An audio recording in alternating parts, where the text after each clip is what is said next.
When you've received a document that you've been asked to comment on or that you wish to comment on to give feedback, you first need to have the file open, and you then need to select the area that you wish to talk about.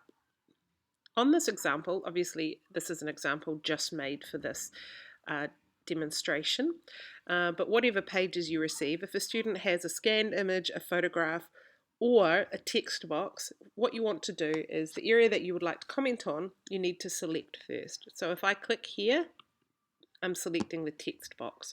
Then I'm going to go up to the comments box and I'm going to click comment. You can see that the yellow selection is appearing here, and that indicates that that is where the comment will be attached to or associated with. So here I'm going to write a comment for the student.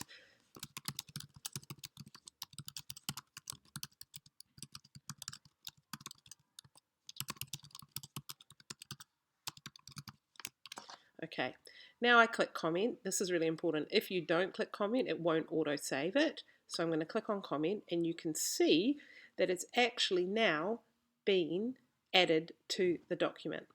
When someone receives these comments, they'll usually receive a notification, and you can click here and I can either comment, I can link to the comment, or I can edit, or the person receiving it can click resolve once they've actually addressed it, and that will indicate to me that they think they've addressed it and I can look at it again further.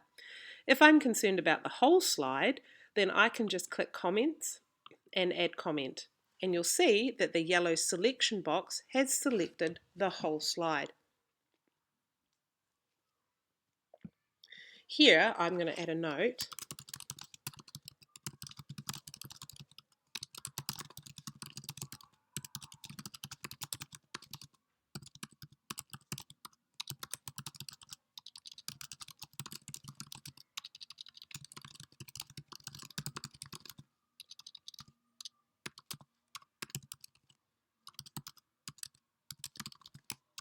Okay, remembering again to click comment.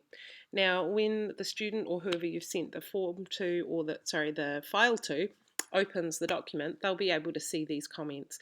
So this is a great way for you as a teacher to see ongoingly how they are considering your feedback. It also means it can be done online, and also it means that it can sit there until the student is able to access it.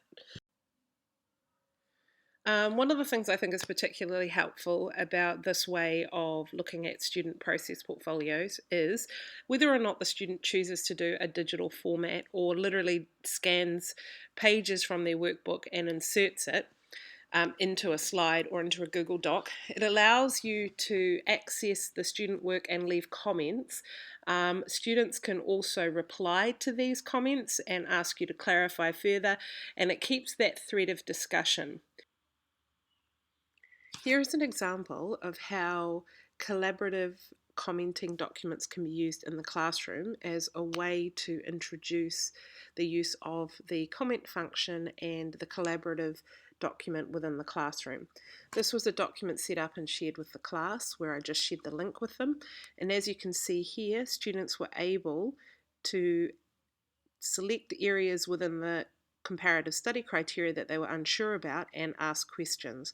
They also were able to add resources, and this document remains as a shared document for them to look at.